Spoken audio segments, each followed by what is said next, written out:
আসসালামু আলাইকুম ভিউয়ার্স, আশা করছি সকলে ভালো আছেন। তো Realme Narzo 50A Prime এই স্মার্টফোনটি অফিসিয়ালি লঞ্চ হয়ে গিয়েছে। তো এর 4128GB ভেরিয়েন্টের অফিসিয়াল প্রাইস রাখা হয়েছে 17,000 টাকা, যেটি কিনা ওভার প্রাইস, এবং এই ফোনটি দ্বারা যে ফ্ল্যাশ সেলে আমরা 16,000 টাকা দেখতে পারবো। তো এই বাজেটে আমি কখনোই কিন্তু এই স্মার্টফোনটি সাজেস্ট করব না। তো আজকের এই ভিডিওতে এই স্মার্টফোনটি ভালো বিষয় এবং খারাপ বিষয়গুলো তুলে ধরার চেষ্টা করব, এবং এই ফোনটি কেন কিনবেন না সেটিও আমি ব্যাখ্যা করব। তো অবশ্যই তাহলে শুরু করা যায়। তো প্রথমে যদি ডিজাইন এবং বিল্ড কোয়ালিটি নিয়ে কথা বলা যায়, তাহলে অবশ্যই এই স্মার্টফোনটির ডিজাইন এবং বিল্ড কোয়ালিটি যথেষ্ট ভালো হতে যাচ্ছে, এবং এর যে ডিজাইন সেটি কিন্তু অনেকটাই আইফোন ডিজাইনের মতো তারা রেখেছে। তো অবশ্যই ডিজাইন এবং বিল্ড কোয়ালিটিতে তাদের 10-এর মধ্যে 10ই কিন্তু মার্ক পেতে যাচ্ছে। তো এবার আসি এই স্মার্টফোনটির ডিসপ্লেতে।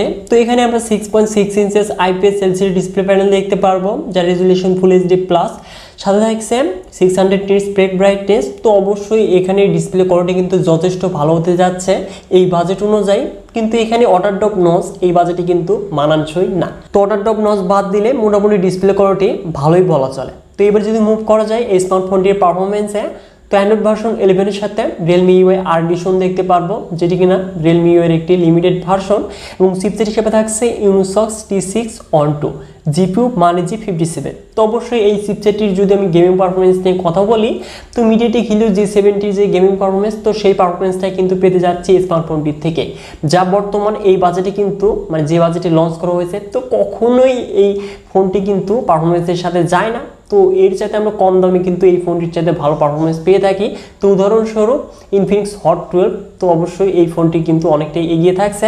আর এই ফোনটিতে র্যাম হিসেবে থাকছে LPDDR4X এবং স্টোরেজ টাইপ UFS 2.2। তো অবশ্যই ডাটা রিড এবং রাইট হবে ফাস্টার স্পিডে। তো এবার যদি মুভ করা যায় এই স্মার্টফোনটির ক্যামেরাতে, তো রিয়ারে দেখতে পারবো আমরা ট্রিপল ক্যামেরা সেটআপ, যার মেইন ক্যামেরাটি 50 মেগাপিক্সেল, যার অ্যাপারচার হলো 1.8, সাথে থাকছে 2 মেগাপিক্সেল মাইক্রো এবং ব্ল্যাক অ্যান্ড হোয়াইট সেন্সর দেখতে পারবো, এবং রিয়ারের মেইন ক্যামেরা দিয়ে আমরা 1080p 30fps সর্বোচ্চ ভিডিও রেকর্ড করতে পারবো। তো অবশ্যই ফটো কোয়ালিটি কিন্তু মেইন ক্যামেরার যথেষ্ট ভালোই বলা চলে এই বাজেটে। তো অবশ্যই 10-এর মধ্যে 8 দেওয়া যায়, এবং ফ্রন্টে দেখতে পারবো 8 মেগাপিক্সেল সেলফি ক্যামেরা।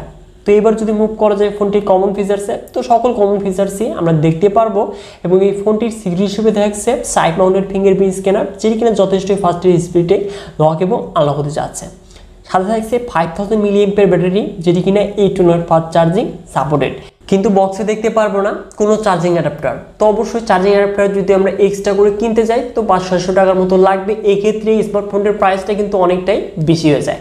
তো এর চাইতে কিন্তু বেশি প্রাইসে বা এই সিমিলার প্রাইসে আমরা অনেক ফোন কিন্তু বাংলাদেশে অফিসিয়ালভাবে দেখতে পাচ্ছি, এবং এর চাইতে কিন্তু ভালো স্পেসিফিকেশন অফার করছে। তো আসলে এটি রিয়েলমির কোনো দোষ নয়, তো এটি আমাদেরই দোষ, আমাদের দেশের দোষ। কি আর বলবো, 20% এক্সট্রা ভ্যাটের কারণেই কিন্তু এই ফোনটির প্রাইসটা এতটা বেশি হয়েছে।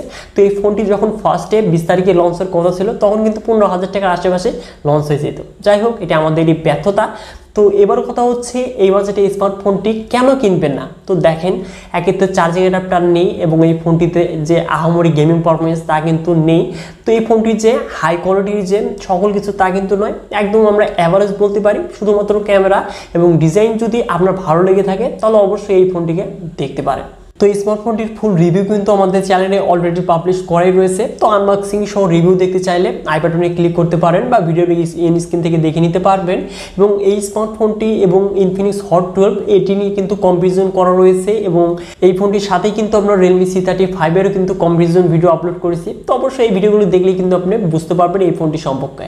তো আজকের এই ভিডিওটি এই পর্যন্তই। আশা করছি ভিডিওটি ভালো লেগেছে। ভিডিওটি ভালো লাগলে অবশ্যই ভিডিওতে লাইক করে দিবেন, এবং এই চ্যানেলটিতে নতুন হলে চ্যানেলটিকে সাবস্ক্রাইব করে হয়ে যান ফ্যামিলির একজন নতুন সদস্য।